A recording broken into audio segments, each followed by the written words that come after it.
માંડવી ટોપણસર તળાવના ઓગન માટેના અવરોધો કોંગ્રેસ દ્વારા દૂર કરાયા. માંડવી ટોપણસર તળાવની આવનો રસ્તો નગરપાલિકા દ્વારા બંધ કરાયો છે, જેના લીધે માંડવી ટોપણસર તળાવમાં વરસાદી પાણી આવવાનું બંધ થયું છે. ત્યારે માંડવી શહેર તેમજ તાલુકા કોંગ્રેસ દ્વારા ઓગનના અવરોધો ખુલ્લા કરાયા હતા અને ભાજપ શાસિત નગરપાલિકા પર ભ્રષ્ટાચારના આક્ષેપો સાથે આકરા પ્રહારો કરાયા હતા. જો માંડવી નગરપાલિકા દ્વારા માંડવી શહેરના હૃદયમાં આપણો જે ટોપણસર તળાવ છે, જે વર્ષોથી આ શહેરની શોભા વધારી રહ્યો છે, નગરપાલિકા દ્વારા જે કુદરતી વરસાદી પાણીની આવ છે એને બંધ કરવામાં આવી છે અને ગટર મિશ્રિત પાણી આ તળાવમાં મૂકવામાં આવેલું છે. અને આ જે આવ છે એ કુદરતી છે અને એના લીધે આ સરોવરમાં પાણી ભરાય, આ તળાવમાં પાણી ભરાય અને વરસાદી સિઝનમાં આ શહેરની શોભામાં અભિવૃદ્ધિ કરે. પણ નગરપાલિકા દ્વારા આ રીતે એને પાણી અટકાવવામાં આવ્યું છે અને આમાં બાબાવાડીની અંદર કરોડોના રૂપિયે ખર્ચે ઉहाँ જો પાણી નિકાલની વાત કરતા હોય અને આટલા કરોડો રૂપિયા ખર્ચતા હોય ને પાણી શું કામ બંધ કરે છે એ જ ખબર નથી પડતી. એટલે અમે આ નગરપાલિકા દ્વારા જે પાણી બંધ કરવામાં આવ્યું છે અને એના જે ઉहाँ જે આડબંધ છે, ઉहाँ તાળા લગાડેલા છે, એ કોંગ્રેસ પક્ષ આજે એને છૂટા કરશે અને પાણી આમાં સરોવરમાં આવે. અત્યારે અમે જે સ્થળ ઉપર ઊભા છીએ ત્યાં આ લોકોએ જે પાણીની જે ઓગન છે, પાણીનો ઓગન પણ તોડવામાં આવ્યો છે, જે અહીંયા નામદાર કોર્ટનો મનાઈ હુકમ છે. તેમ છતાં નગરપાલિકા ઠીક લાગે એન કેન પ્રકારે આ તળાવને નાશ કરવા માંગી રહી છે. આ 27 એકરમાં જો તળાવ આવેલું હતું, માંડ 10 એકરમાં તળાવ છે. તમે હું સત્સંગ આશ્રમની બાજુમાં જોઈ શકો છો, ત્યાં પણ પાણીને બંધ કરવામાં આવ્યું છે અને માત્ર ને માત્ર ગટરનું પાણી આમાં મિશ્રિત થાય છે.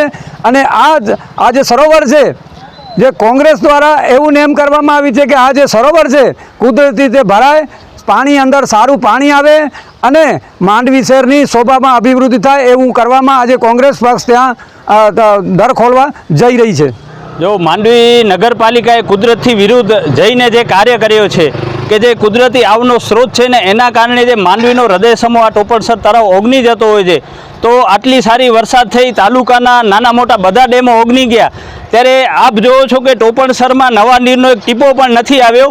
અને એના માટે માંડવી નગરપાલિકા જવાબદાર છે, માંડવી નગરપાલિકાના ભારતીય જનતા પાર્ટીના શાસકો જવાબદાર છે અને વહીવટી તંત્ર જવાબદાર છે.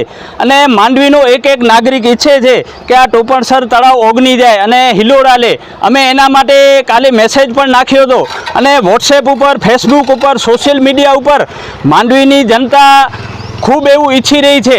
પણ આજે અમે કીધું કે ભાઈ માંડવીની સ્વૈચ્છિક સંસ્થાઓ, માંડવીના જાગૃત નાગરિકો આ સ્થળે આવે, તો માંડવીમાંથી એક પણ જણો અહીંયા જાગૃત નાગરિક સંસ્થાનો કોઈ નથી આવ્યા. કારણ કે આ લોકોને ભારતીય જનતા પાર્ટીની બીક છે. અત્યારે લોકશાહી ખતમ થઈ ગઈ છે અને લોકો ભારતીય જનતા પાર્ટીથી, પોલીસ તંત્રથી, વહીવટી તંત્રથી બી રહ્યા છે. પણ લોકોને કહીએ છીએ કે અમે સાથે જઈએ, તમે આવો. બીને કેટલા દિવસ સુધી તમે ઘરમાં ભર્યા રહેશો? આ તળાવ છે એને સાવ ટૂંકો કરવામાં આવી રહ્યો છે. નાના તળાવમાં અત્યારે વિકાસના નામે કામ થઈ અને એ તળાવને વોકવે કરીને ટૂંકો કરાવી નાખ્યો છે. આ તળાવ ઉપર નામદાર કોર્ટનો મનાઈ હુકમ હોવા છતાં તમે જોવો છો કે 2 ફૂટ નીચો એનો જે ઓગન છે એ ખોદી નાખ્યો છે. આ ગેરકાયદેસર કામ નગરપાલિકાએ કર્યો છે. એની સામે અમે કોર્ટમાં લડવાના છીએ, નગરપાલિકા સામે હાઈકોર્ટ સુધી અમે ફાઇટ કરવાના છીએ અને સ્થળ ઉપર પણ લડશું. આજે પણ અમે દર ખોલવા જઈ રહ્યા છીએ. અમને ખબર છે કે વહીવટી તંત્ર, પોલીસ તંત્ર અમને અટકાવશે, તોય પણ ગમે રીતે અમે આ દર ખોલીને બતાવશું. પણ સાથે માંડવીની જનતાને પણ કહી છીએ કે તમે બીકના માર્યા કેટલો સમય ઘરમાં ભરાઈ રહેશો? કાલ સવારે માંડવીનો કોઈ વેલ્યુ નહીં રહે. માંડવીમાં રોડ, રસ્તા, ગટરના કેટલા પ્રશ્નો છે. બાબાવાડી ગઈ સાલે ડૂબી હતી, જો અત્યારે તળાવમાં એક ટીપું પાણી નહીં આવે પણ કુદરતી રીતે 8-10 ઇંચ વરસાદ થયો ને તો તમારા ઘરમાં પાણી આવવાનું છે. કારણ કે તમારા જે કુદરતી જે પાણીનો નિકાલ છે એ ભ્રષ્ટાચારી લોકોએ બંધ કરી દીધા છે, આડેધડ દબાણો કર્યા છે. એની સામે તમે કોઈ નથી બોલી શકતા. આ લોકશાહી છે. જો આજે નહીં બોલો તો કાલે તમારા ઘરમાં પાણી ભરાશે. આ કુદરત પણ નહીં રોકી શકે. એટલે અમે માંડવીની જે જનતા છે એને પણ કહેવા માંગીએ છીએ કે બિંદાસપણે અમને સાથ આપો, અમને કોઈ મતો નથી ગમતા, પણ આપણે માંડવીને બચાવવો છે, અમને સત્તામાં આવવાનો કોઈ પ્રશ્ન નથી, પણ આજે જો માંડવીનો ટોપણસર તળાવ કોરોકટ રહી જતો હોય તો એના માટે ભારતીય જનતા પાર્ટી તો જેટલી જવાબદાર છે એટલી માંડવીની જનતા પણ જવાબદાર છે.